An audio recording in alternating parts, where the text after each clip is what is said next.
বান্দারে আমি যে জীবন বিধান দিয়েছি, যে কোরআন দিয়েছি, আমার কোরআনের সামনে মাথা নত করে দে, এর সামনে মাথা নত করে দে। এর কাছে তুই আনছা, তোর সমাধান এর কাছে চা।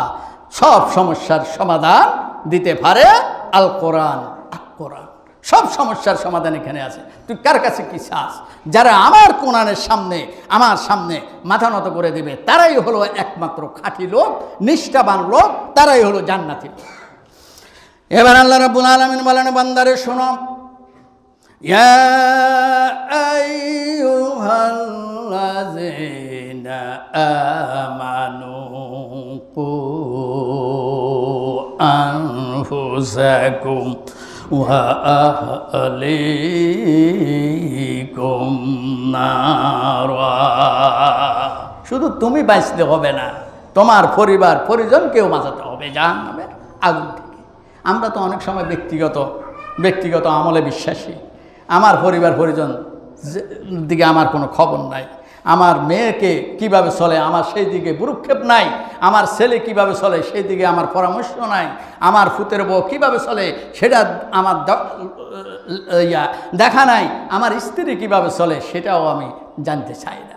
আমি নিজেই দরবেশ, নিজেই আমি বড় আল্লাহর আবেদ। লা রহবানিয়াতা ফিল ইসলাম, ইসলামে কোনো বৈরাগ্যতাবাদ নাই।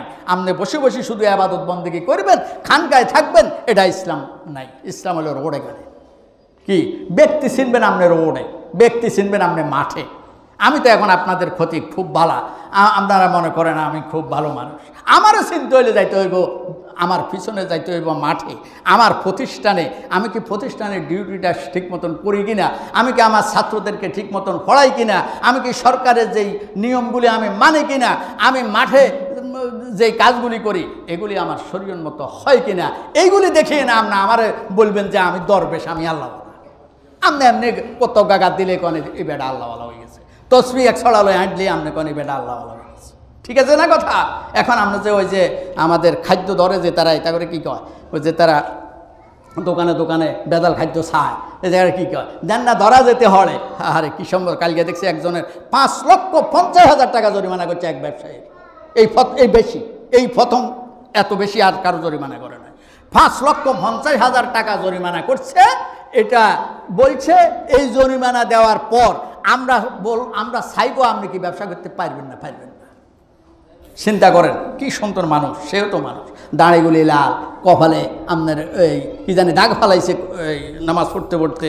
এরপরে হজ করে প্রতি বছরই হজ করে, জায়গাতে কোনো জিনিসের অসুবিধা নেই।